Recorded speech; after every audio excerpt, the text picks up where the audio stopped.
Hello guys, dinner tayo. Ulam namin tira-tira.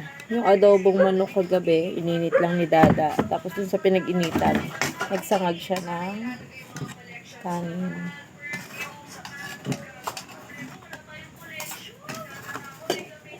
Tapos meron ako ditong sukang tuba. Tapos meron dito yung natirang itlog. Siyempre, meron tayong tamis na mangga. Sobrang tamis niya. Sulit. Sulit na sulit. Ayan, ating ulam. Kain tayo. Adobong manok. Yung alin? Ah, sa lamesa ka naman na pato. Sorry. Akala ko sa plato. Sarap. Yung suka. Yung suka. Suka din daw si Dada. Akala ko ako lang. Sobrang sarap nito. Oh, sukang tuba. Humingi ko lang to sa pinsan ko. Tapos parang may nag-blender ng ano, ng sili. Karat tawag. Pakarat. Sukang pakarat. Ah, pakarat pa? Oh, tama ba yan? Bakit? Bola ka. Tinuro mo lang yun. Busit ka. Papahamak ng tao yata. Basta Pinakurat. ayun, pinakurat. Oo. Sorry guys. Sorry talaga. Salbahe. Sobrang sarap ng suka. Siya kumuha ng suka. Saan siya kumuha? Binili niya? Hindi ko lang alam. Yung alam, naglalaylo ako sa maanghang, sa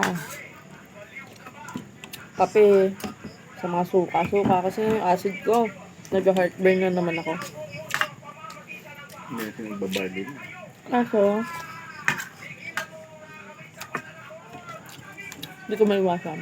Masarap yan sa mga mga sinat-sinat or pagpawisan. Hindi mo na ako na-order ng barley.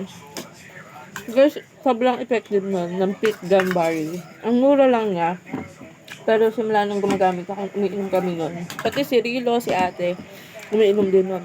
Ando lang umiinom nun, si Kelly. Ayaw niya nung lasa. Ayaw niya nung lasa ng damo daw. Tsaka maamoy kasi. Pero kami, sanay.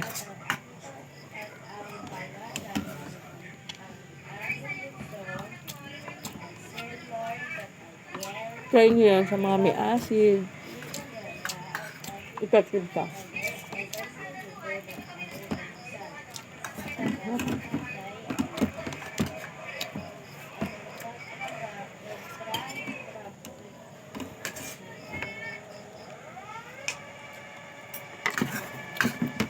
Itlog.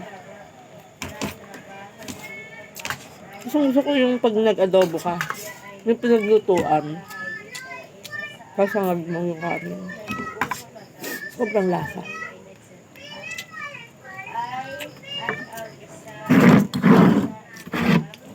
Ang tayong tubig.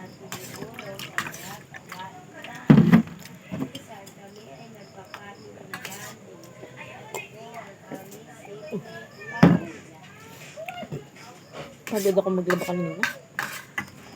Tulog ako. So, bawi tayo.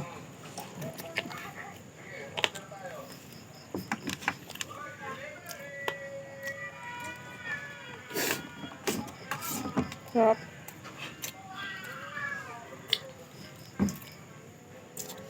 Basta adobo talaga. Kahit na Mamaya na. mas iniinit, mas masarap lalo. Sarap.